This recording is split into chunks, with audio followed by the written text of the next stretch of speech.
Hey guys, welcome to another episode of Dime Time. This time we are looking forward to a preview of the most anticipated matchup of the 2017 NBA playoffs, the Houston Rockets versus the Oklahoma City Thunder, or in other words, James Harden versus Russell Westbrook.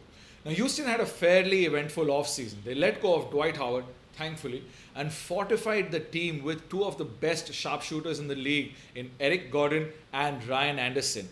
But the master move this offseason was bringing in the king of the 7 seconds or less running, gunning basketball, Mike D'Antoni, to the Houston Rockets. Now, you may remember Mike D'Antoni as the coach who introduced the offense of 7 seconds or less with the 2004 to 2008 Phoenix Suns and had Steve Nash at the helm of that team.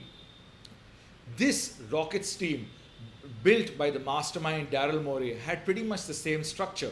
Whether it was a kick-ass point guard who had the ability to score in James Harden, surrounding him with shooters, whether it was surrounding with shooters like Eric Gordon and Ryan Anderson, and having a couple of big men who can run to the rim and rebound, guys like Clint Capella. And what was the result? Second best offense in the league, highest number of 3 points taken, and 13 more wins this season. Sure, it's important to have a mastermind like Mike D'Antoni orchestrate what happens on court, but none of this would be possible without James Harden. James Harden spent more time in a gym than a Kardashian this summer, and that led him to average 29 points a game, 8 rebounds a game, and 11 assists a game. 11 assists leading the league. This is a guy who averaged just as much as Russell Westbrook did, but did it on 400 less shots. And the biggest part of this is the fact that he's happy playing basketball again. He loves playing the game. There's absolutely no doubt about that. But last season, there was this strain that he was carrying throughout the season, which nobody quite understood. And this season, that burden has been lifted. He's free-flowing. He's moved from shooting guard to point guard. And in my opinion, unleashed one of the greatest offensive seasons in the history of the NBA. Moving to Oklahoma City Thunder, again, unless you were sleeping under the rock, you know that the Thunder were on the wrong end of one of the biggest deals in NBA history. At no point of time in the history of the league has a player of the caliber of Durant shifted teams at his peak. And not only just shifting teams, but he moved to a winning team that had just kicked his ass when they came back from 3-1 down the previous playoffs. Westbrook's temperament with the ball was already under scrutiny, with a lot of critics saying that one of the reasons why Durant left the Thunder was because of Westbrook's inability to take the right decision in crunch time.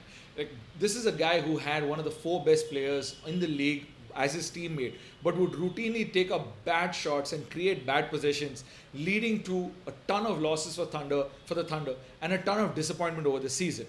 Now with Durant gone, Westbrook had the ball even more in his hands, and people were totally predicted an MVP season where Russell Westbrook was going to average a triple-double. This was actually a joke as a prediction. I was like, now that Durant's gone, nobody else needs the ball on the Thunder. Westbrook's going to average a triple-double.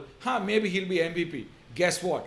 Westbrook did average a triple-double for the season, something that has not been done since Oscar Robertson did it, and is a potential for an MVP. Coming to the head-to-head matchup this season, Houston won this series 3-1.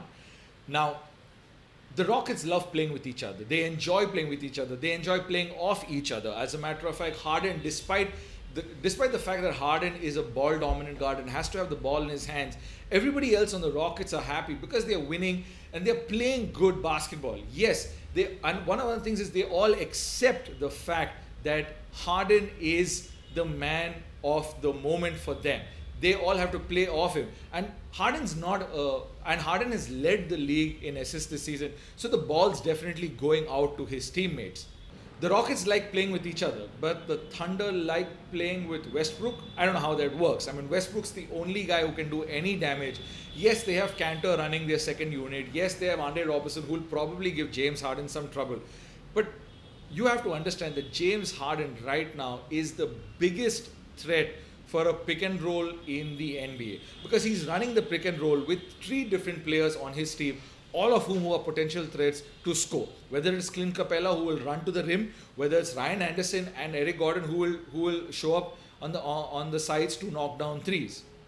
Of the 39 players, and this is what's critical, I think this series is going to be about threes. Other than Westbrook, nobody's shooting threes on the Thunder.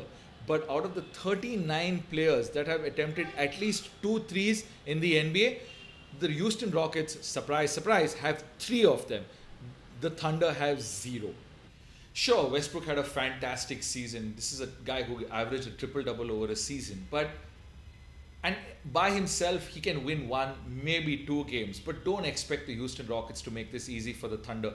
And none of the players, none of the fringe players on the Thunder have even gotten a chance to get warmed up during the season because Westbrook dominated the ball. All in all, I think Houston finishes this series in 6 games. I don't see there being any difference. So, in my opinion, my prediction, Houston in 6. Thanks for watching. If you think you got something better to say, leave a comment and definitely check out my other playoff preview.